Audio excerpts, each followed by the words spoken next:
Welcome to the No Filter, No Apologies podcast with Rebecca Sachs and Katie Shapiro. Okay, welcome back to another episode of No Filter, No Apologies. Daylight savings just passed, and it's my least favorite time of the year. It feels like a death. So Rebecca and I figured we'd talk about, one, the hardships of daylight savings time, but also some time management skills for women that we've both struggled through, lessons we've learned, and ways to better manage your time for your health, wealth, and overall success. Yep. So with that, I will say daylight savings time is a thief of joy to me. I dread it. First of all, I'm not a morning person, so Yep. daylight savings time is so disruptive to me already. Yep. Because I cannot lose an hour, and I just can't lose an hour in the morning. Yeah. It's horrible, and it makes me a very grumpy elf. And so it's not a day that people should be around me. I purposely don't schedule meetings or anything. Yeah. When we lose an hour, I try to be really to myself because I'm cranky. I mean, I don't mind daylight savings when we fall back in the fall because we get an extra hour. That's true. But when we spring forward in the spring, I'm not a big fan. However, I do like longer days because I like when it's nice and early nice and sunny in the morning and sunny later in the day. So like 6 a.m. to 8 p.m. I'm good with the sun out. That sounds awful to me. Like, darken it up. And I don't like the darkness at like 5 o'clock. I prefer to be at 8 o'clock. No. Now, if they did daylight savings on a Friday, it would give us all time to adjust throughout the weekend. I don't know why they do it on a Saturday. It's a scam. That's why. It's a scam to get more out of us and not give us time to adjust. Yeah. And I mean, I've witnessed it before where people have either not shown up for work or come in late or go in early because they don't adjust their clocks. Now, that's true. I feel like in this day and age, it's really hard to not be on the same time schedule because everything's automatic. You don't have to change your phone. Most people have smartwatches.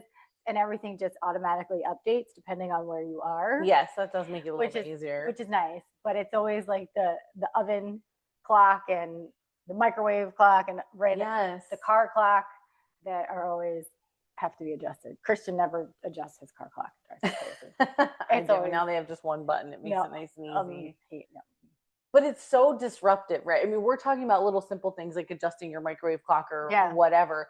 But for those people who show up late or show up early or whatever, and if you have kids, and when I think about us as women, we're typically managing multiple ecosystems, right? We've got our professional ecosystem, our personal ecosystem. Maybe we're doing something volunteering. Maybe we're involved with our kids.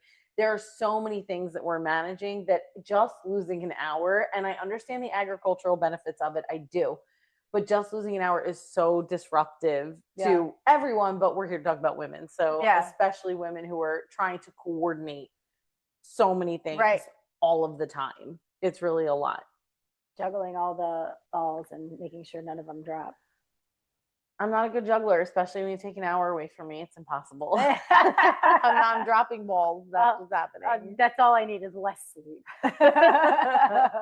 Yes, I mean, you talk about waking up early and having the sunshine, and I'm like, all of this is awful. I love walking out the door in the morning and it's still black out and I don't have to put on sunglasses, and we're in Florida. The sun is blinding, so I really enjoy it. I'm like, oh, it's so dark out. It's gorgeous. Now, I will say the benefit of like where my room is in the house, it's on the west side, so the sun rises on the east on the other side of my room, so I don't get like beaming sunlight but I do like when I can see the sun come out. Maybe I was a vampire before or something. Maybe. I just love the darkness. Maybe. I'm nocturnal. You are very much so nocturnal. Yes, for sure. Yeah, Rebecca and I used to joke, I'm like, don't schedule anything of meaning with me prior to 10 a.m. But if you want to talk to me at 11 at night, I'm happy to get on the phone with you and we can ideate and we can do whatever you want. But if you're trying to talk to me before 10 a.m., nothing productive is going to come at that time for me. Yeah, and nothing productive is going to come from me at 11 o'clock at night. Yeah. We have to find that sweet spot in the middle of the day. Yeah. I'm hitting peak productivity and she hasn't hit her downfall yet. So exactly. Again, daylight savings time is disruptive, especially if you have standing standing meetings. Absolutely. So when we think about daylight savings time, we were thinking about how women manage their time. We were talking about two primary personalities that emerged. And I'm definitely 90% one of them. Rebecca seems to be a mix between the two, but we have the time drifter and the time filler. And so time drifter, that's me. I just lose track of time, right? Because I'll do things like at home, I'm going to wash my coffee mug. And then I realize we're out of paper towels. And I go to get paper towels from the garage. And on my way, I realize that the laundry is ready to be turned over. And so I turn over the laundry. And then I get the paper towels. And I realize, oh, we need to refill the fridge with more drinks. So I refill the fridge with more drinks.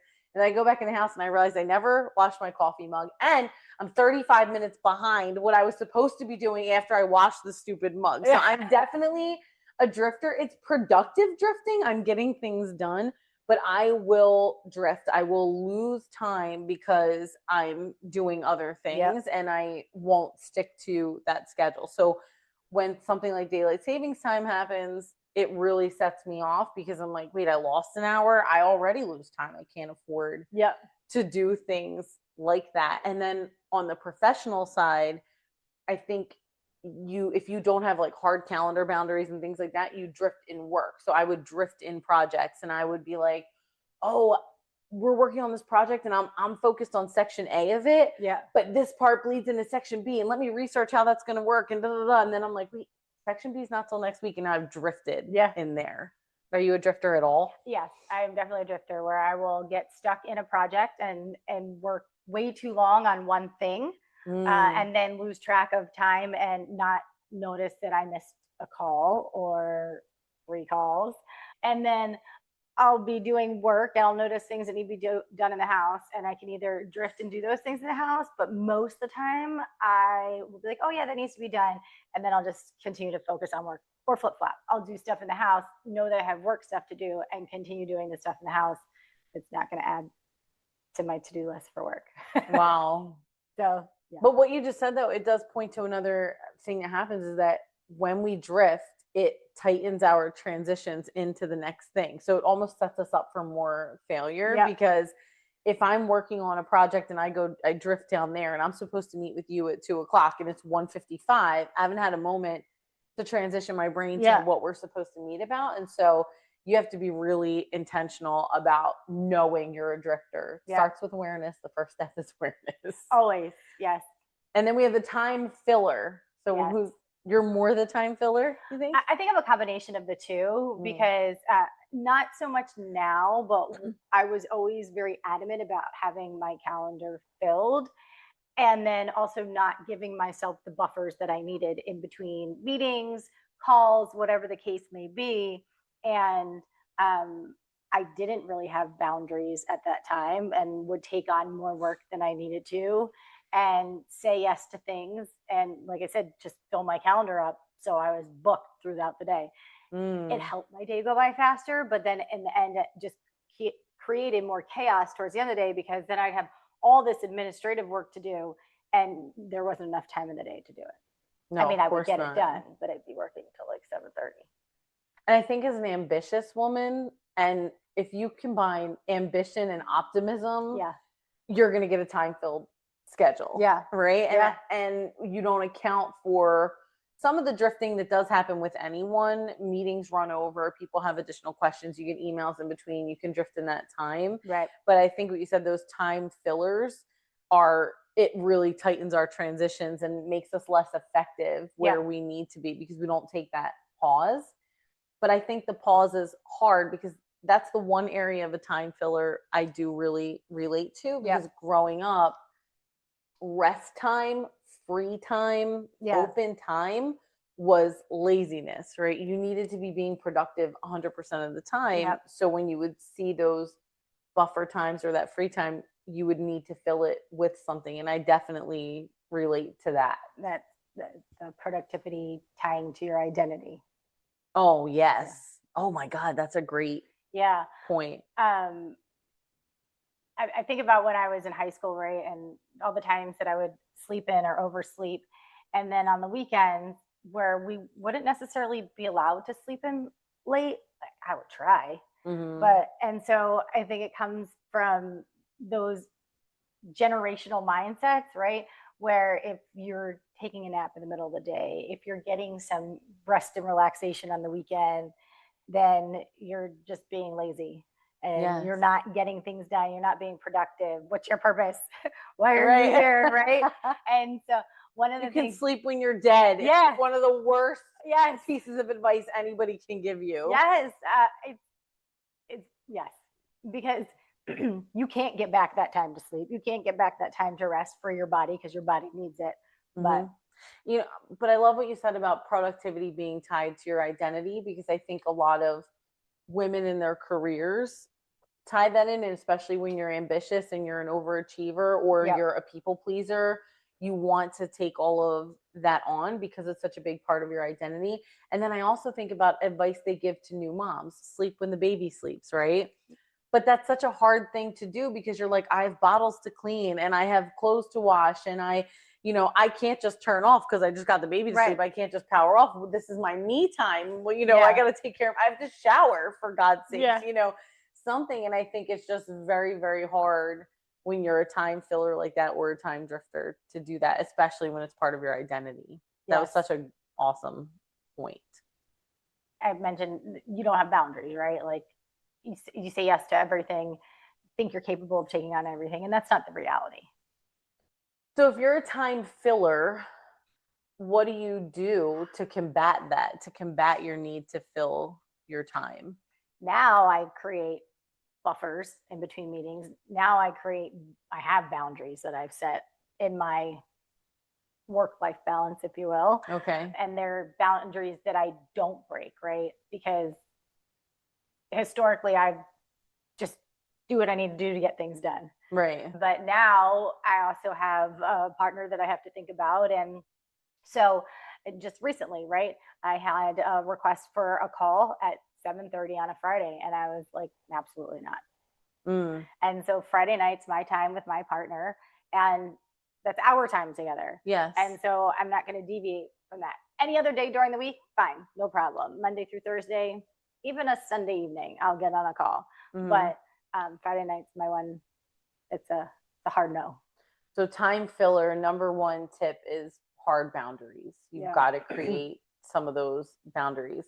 As a time drifter, I think accountability and structure are the two tips that I would give. So knowing that I drift on time, both professionally and personally, I know that about myself. So I will put things in place to ensure that if I'm drifting, it doesn't impact whatever my obligation is. So I think about traveling for keynote speaking engagements, right? I prefer to be there the night before the event.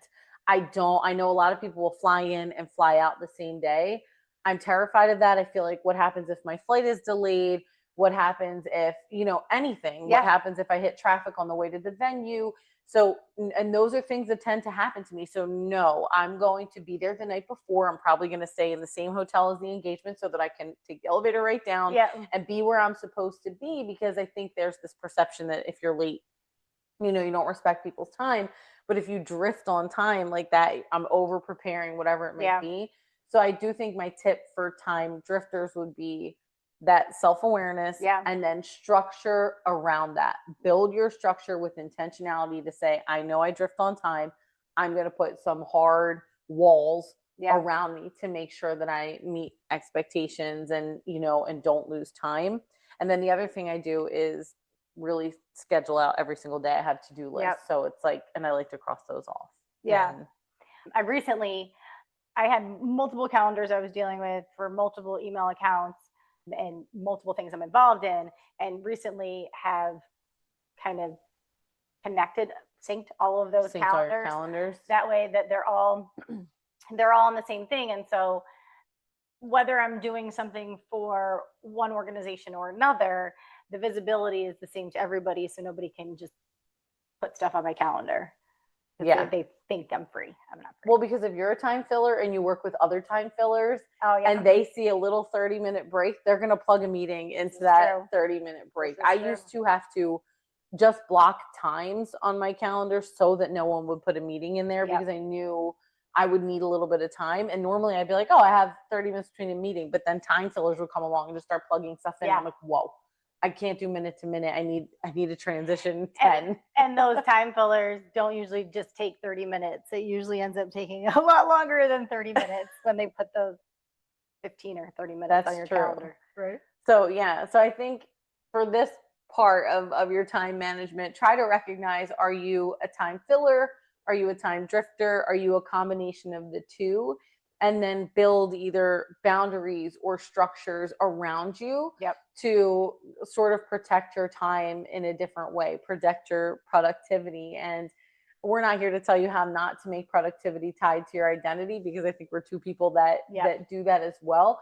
But at least recognizing that you do that, it allows you to feel in more control of how you're behaving, and if you're drifting, and own it a little bit differently and saying, hey, this isn't my identity. Let me put some practical things in place to protect me from that. So very similar to what I had just done, right? With no meetings on Friday nights, implementing one boundary upgrade for you, moving into this new time frame for daylight savings, and ensuring that you stick to that.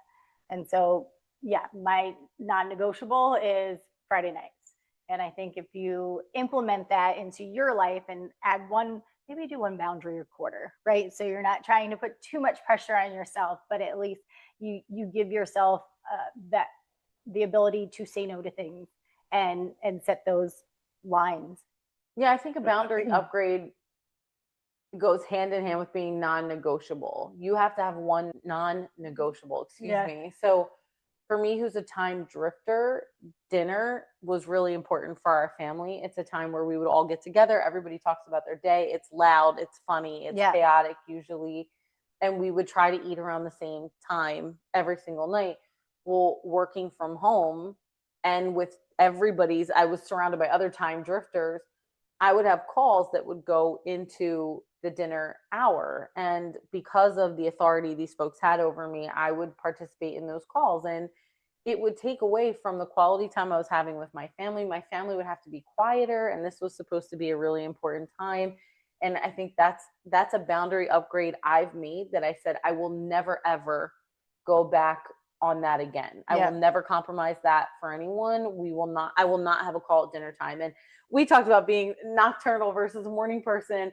If you want to meet with me at 9:00 at night, I'm happy to push our meeting to 9:00 at night. We can talk then, but I will not be talking to you during our dinner hour, because that's the time where we as a family connect, and it's a release. And I think that that's really important in time managing. It's a little bit of a reset too. So think about what boundary upgrade you need to make as either a time filler, a time drifter, or a combination of the two. Give yourself a boundary upgrade as you go into the next week. Absolutely. And then another thing you can do is the night before reset or morning of reset. A previous role I was in, I would have some of the recruiters on the floor do peer-to-peer interviews with other recruiters that were looking to work in the organization. And one of the things he would always tell these candidates was, treat every day like a new day.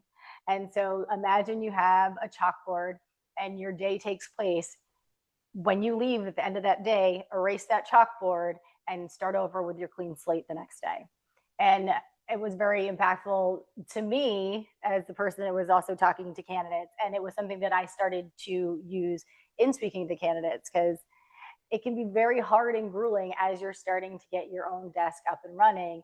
And the reward isn't always quick in the type of industry that we were supporting. And so when you don't have quick turnaround or quick financial wins, being able to stick it out to get those financial wins 2 to 3 years later is something that a lot of people didn't want to do.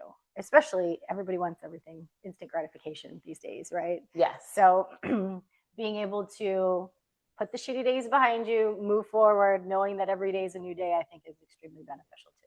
I love the imagery of the chalkboard, even though I feel personally attacked, because I think it's aging us a little bit. So dry erase board, chalkboard, whatever it is, wipe the slate clean. But I think that's important regardless of your industry, regardless of your business, regardless of if you're even working. It's some days get away from us. Some days are packed full. And some days are light and you don't know what to do with all that time. But either way, you should find a way to reset wipe it clean and go into the next day fresher and revitalized. And so what does a reset look like for you? Aside from wiping the slate clean, how do you reset every night? Well, it's usually in the morning because I'll go to the gym in the morning before. Oh, see, I'm not doing that in the morning. But go ahead. It's usually going to the gym in the morning, or if it's the weekend, maybe having a drink at the end of the day. But it's usually going to the gym in the morning. I'm not doing anything to reset in the morning, but at night, professionally, what I would always do is look at my list for the next day and make any adjustments, because I like to come in the morning with that clean slate. I don't want to have to look back on yesterday and then figure out how I set my day forward. I need to walk into a clean slate so I can be productive and start my day off running, instead of, kind of cleaning up the mess that I may have left the day before. And then sometimes I think a reset it could be something as simple as a bath, reading a book, alone time. I think as women, we don't get a lot of that. So just something to reset your brain, to disconnect. Maybe it's intentionally going out for a walk after dinner, something that disconnects you from the day and allows you to reset for the next day as well. So I like that one. Remember like you get the little, I guess it was kind of like what is that called?